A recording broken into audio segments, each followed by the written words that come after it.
want to enter the heritage one because I want that knife. You should. Yeah, I don't wear boots though.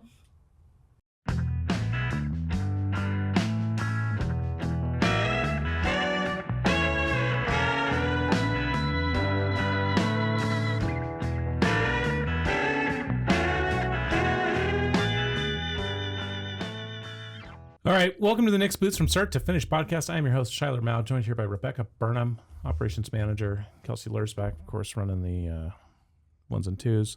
Yeah, this is going to be a company update meeting or call or podcast, and we'll kind of just talk about the things that are going on here. A lot going on. It's January. Maybe my least least favorite month for me, June. It's by far our slowest month. I say, what do I ask you guys? Was it like this last year? We get that question a lot. Was it like this last year? Are we not cool anymore? Does nobody like us anymore? Just the anxiety of business operations creep in. So, but a second of that is January, because I hate all the administrative stuff that comes in January. January is my least favorite. Yeah. It also goes by so fast. I feel like I have so much to do, and like it's already the 21st. Yeah, I mean, it's 2026 almost already. Basically. Pretty much. Well, I mean, think about last year. Oh, yeah. You're like, holy mackerel, it's 2024. And now it's 2025. It's absurd. I mean, it was May of 2024, like 3 days ago. Yeah. I just did this audit. Yeah. Now you're doing it again. And you got a new auditor. What's that about? Yeah. Different from last year? Yeah. But the guy last year did say, you should probably have a new auditor every year or two. So it probably won't be me next year. And I went, okay. Yeah, but I don't like that. Because we had the same auditor for like 6 years and it got super easy. Yeah. But that was probably not good for us. I don't think that's kosher. Yeah. All right, well, I don't know. We'll see. This audit, it's kind of like grad school. They want you to pass because they want to keep getting your money, you know? So you do have to do like the right things. Yeah. And I'm not saying that this does not represent significant operational like improvements and maintenance and best practices for us, because it does, but it's like kind of we're already doing that. And so, you know, you're having somebody come in, it's like, hey, I need you to pay me next year. So if I fail you, you're not going to pay me. Yeah. Right? It's a weird dynamic. I digress. All right. So the audit's coming up.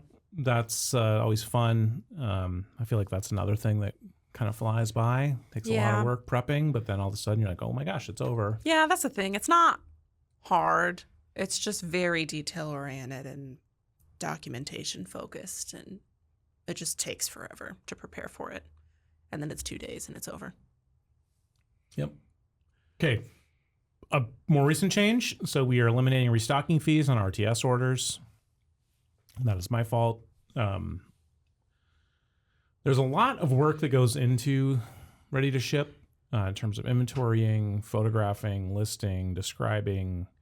And we get, I don't know, there was a thought that because people were buying these to essentially confirm their sizes and then send them back, not everyone, but you know, a certain portion, that we should discourage that. And I have come to the realization that it's kind of just a cost of doing business. If that's what people want to do in order to confirm their sizing to get into the next kind of ecosystem, like, fine, that's fine. It's fine. You know, it'll go into seconds and, you know, hopefully we can recoup some of the costs there. The other thing is, like, it did not reduce the processing that much, because even though we were not getting as many RTS boots back, most RTS boots are coming out of our normal line, Exchange. right? Normal exchange line. So there was not a significant savings there. So that's going away. That's gone. Didn't think that through enough. And apologies for the hassle there. We are launching a we will be having a sale probably through the end of the month on RTS boots to try and encourage that and kind of get that back going. So please do buy them for whatever reason. It's a great program and really lets us continue to offer kind of the exchange policy that we have for kind of our main, fresh boots. So RTS is really important.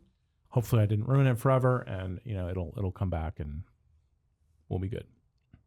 Anything you want to add to that? No, I mean, I know there's been a lot of requests for like more detailed photos and descriptions of RTS boots. So part of the thought process was also if there's fewer of them, then we can be a little more detailed. So that's still on the radar. We'll just have to think through how to implement that. Yeah, similarly, we are bringing back the Nick's Boots lineup photos. So those of you who may recall, we would basically take pictures of unique builds as they came off the line and post that to an Instagram account that was kind of dedicated to that. That is coming back, and I think we've got some additional outlets for that I think will be interesting. Reddit. Kelsey is going to start doing the boots on the line posts that I do on Reddit. She's going to start doing on Instagram, which I think is really good. And there'll be different boots. So instead of just getting a snapshot into 20 of the boots that are kind of going through there, now that'll be 40, I believe, is what the 20 is the cap on IG. So that's cool. Yeah. So we'll get more people who can kind of see what their boots look like as they're coming through the flow. So excited about that. We launched the new Spokane Leathers. We think this is a really interesting step forward for, versatility in this space. A great blend of work and heritage. I believe that's got its own podcast post, so I'm not going to belabor that, but very excited about those. A leather that we developed in conjunction with Horween, and really meant to kind of epitomize the toughness of work, but the visual and kind of interest of heritage that we kind of offer here at Nick's. Did you have a favorite color, Rebecca?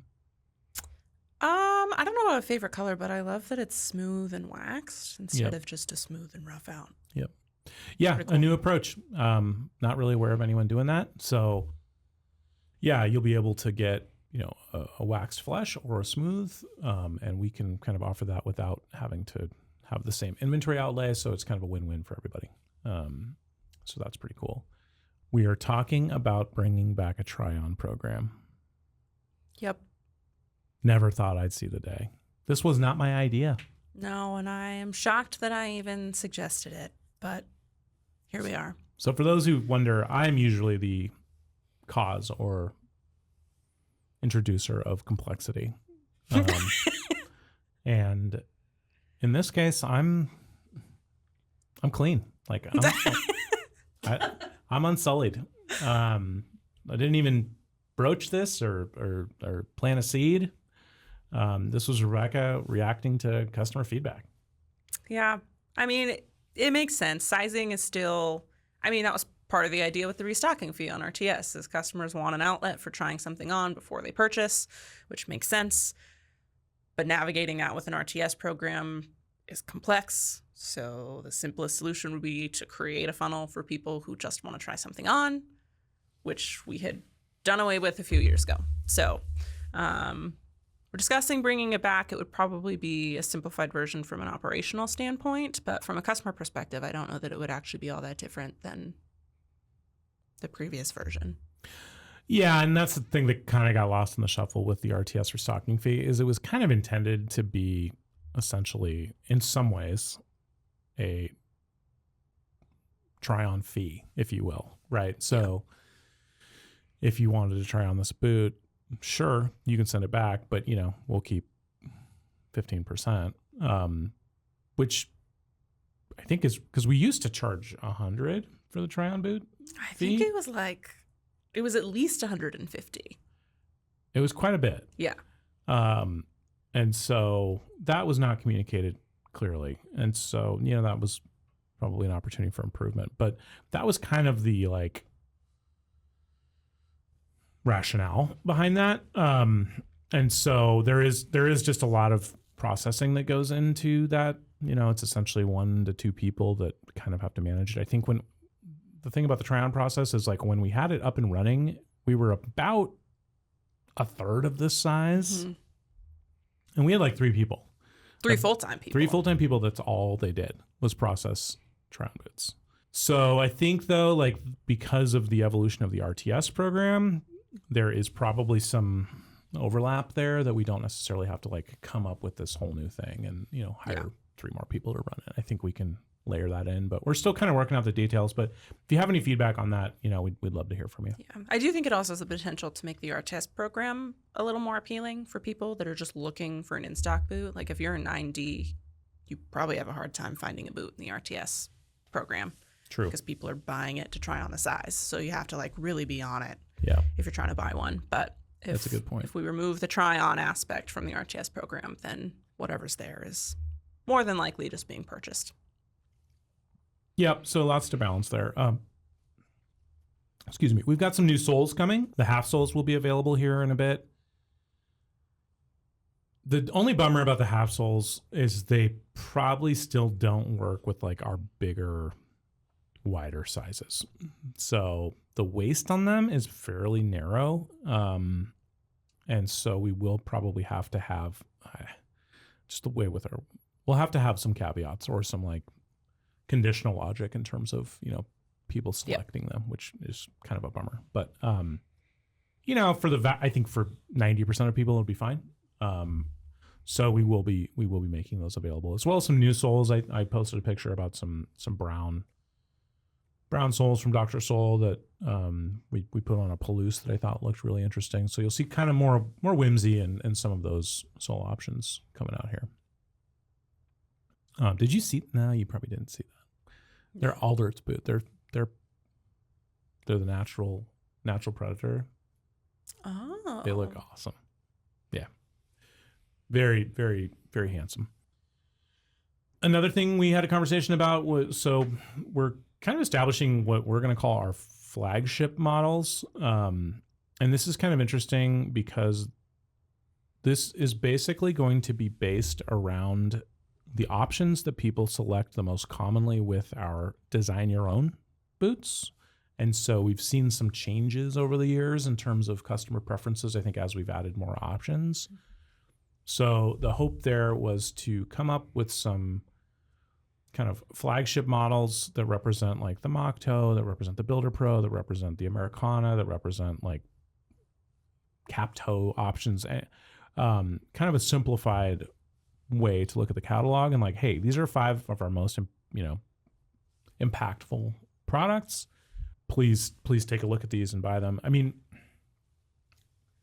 the challenge we face, because we have so many options, and this has been a debate here for years, is like, do you make products like not endlessly, but nearly endlessly customizable, like with that design your own product page for the people who are already familiar with the catalog or the product or the options? Or do you have like specific dedicated boot models that work really well with like the digital like ecosystem? Like you can link to them from, you know, your social media ads. You can link to them from your social media. You can do videos about them. You can point people in that direction. Like people see a boot, they think it looks cool, they want to buy a boot. That's how that works. Whereas like on the design your own options, where do you even start, right? Like how do you even know what the sole is or what the midsole, like, I mean, you know, so many different questions. Or even if you do know those, how do you know what they look like together? Right. Because it's impossible for us to photo every single option, possible configuration. Yeah. So we're kind of taking this as an intermediate step to try and like show you like here's some classic builds and some classic leathers that we expect to always have, and you know we'll be pushing those pretty hard. The Contender Competition is going well. I've been very happy to see everybody participating in that. I think we've got a really good response. We had a really interesting one yesterday that I knew would be controversial. That was the dancers, the line dancers and the swing dancers who use a husband and wife team that wear Packers. I thought that was interesting. And predictably, you know, some of our users were not impressed. You know, they weren't. Other users were self-governing. It's true. It's true. Yeah, it wasn't like the end of the world, but I thought it was kind of interesting. Well, name a more iconic duo, gatekeeping and boots, right? Like, you know, they go together really well. And so that's kind of always been our thing. Like, and that's one reason why I'm kind of kicking myself a little bit about this RTS restocking fee is like when we set out to build Nix up, we really wanted to make this as like accessible a process as possible. From like the exchange program to the RTS program to the quick ship program to design your own boots program. We're trying to meet the needs of a lot of people. So there's a lot of competing stakeholders and that makes it difficult. But that was really our kind of core tenet when we started out. I mean, people forget that before we started offering exchange program, you were like DOA if you got something. And this was not just true for us. This was a very common thing. It's like, oh, well, you measured it wrong. Sorry, dude. This is your custom boot. You can sell it on the internet and try again. Yep. That was a common refrain. And I was like, when I started here, I was like, that's crazy. Like, that's crazy. People expect Amazon, and we were not that. We were not that. But yeah, so it's been really cool seeing everybody submit their work and, excellent photos, and excited to kind of whittle those down and get those into the main competition in March. We'll be going through the Heritage competition here in February, and excited about that. We've got some great sponsors involved as well. Did you see the knives that Buck brought in? I haven't seen them in person. I did see that they're included in the giveaway. Okay. They came by Wednesday, right? Mm-hmm. Yeah. Those were cool. They're gorgeous. Yeah. Yeah, they make a nice like product. I kind of want to enter the Heritage one because I want that knife. You should. Nah, I don't wear boots, though. Can I enter with my Doc Martens? No. I think that's a no. Another cool thing. So I've talked about this a lot, it feels. But we've had some issues with our leathers in 2024. Nothing that like the customer would see, but mostly in terms of like yields. And so I think a combination of weather and maybe some formula changes that were required by environmental regulations and, frankly, I don't know, maybe some turnover. I don't know. Basically, we got poor yields out of some of our core colors and tannages, and had to do a little bit of a reset with our suppliers and be like, hey, like, why has this shifted so much from kind of what we were, used to getting from you over the preceding years? And we finally got, I think, a solution to that. Mm-hmm. And we thank, our suppliers for working with us on that. And as a result, though, they didn't want to send us leather unless we approved the samples from those loads. And those are almost all completed. We have a few left of the 64s, but Predator Orange is back in, MS Black, 64 Brown, 64 Tan. I believe we're expecting the Mahogany and the Gray this week. Yes. Okay. So yeah, let's get a quick turnaround on those, obviously. But for you, the customer, that, all the leather options should be back and hopefully, quicker turnaround times on shipments. And so excited to see that. And I think that'll be a nice thing. Got some really interesting collaborations coming with Carl and Weston and a lot of other, great contributors to the kind of bootosphere, if you will. We're excited about that. I think you're going to see some kind of throwback options. You may be able to get previous versions of NDs this year, kind of the 5-year anniversary. So we're excited about that. I still get people asking me about the ND3 or the ND1 literally every week. So excited to make that a possibility, and frankly, don't have to design a whole new boot. So that's pretty cool too. Yeah. Becca, anything you would like to cover before we sign off? I think that's most of the big stuff. Any news that happened with you? I don't know. No, you look a little different. Something a little shiny, perhaps. Okay. All right. Well, congratulations. Thank you. On getting engaged. I know that's been a long time coming, and I'm glad to see he finally pulled the trigger. Yeah. Yeah. Once the jeweler stopped holding it hostage. They had it for 5 weeks and didn't tell us. Eric has had to replan his proposal several times because he was told he would have a ring and didn't. Did I ask him what? The jeweler? Did he ask the jeweler? They lie They about also it? don't answer their phone. Oh. So I understand calling a company and not being able to get a hold of them after you've waited a long time for something that you paid a lot of money for. Good lesson, and hopefully we'll internalize that here and make sure nobody has that experience. Well, congratulations. Thank you. Best wishes. Did you know that you're not supposed to say congratulations? No. Didn't know that. It's a little superstitious, but it's like technically etiquette. You don't say congratulations until they're actually married, Interesting. because you're jinxing it. Got it. Best wishes sounds pessimistic. Or realistic. Good luck. So best wishes. Hope you actually do get married. Okay. And then I'll say congratulations afterwards. Have you set a date yet? No. Okay. Are you going to actually get married in like a wedding? I think so. I caved. Good. Remember, the wedding is not about you. It might be a boat wedding. It's Which about is all fun. your friends and family and your mothers. Yeah. Yeah.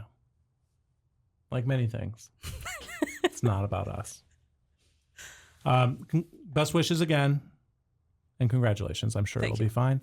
For Shuyler, Rebecca, Kelsey, we're signing off. Appreciate you joining us, guys, and hope you're having a great start to the year. Bye.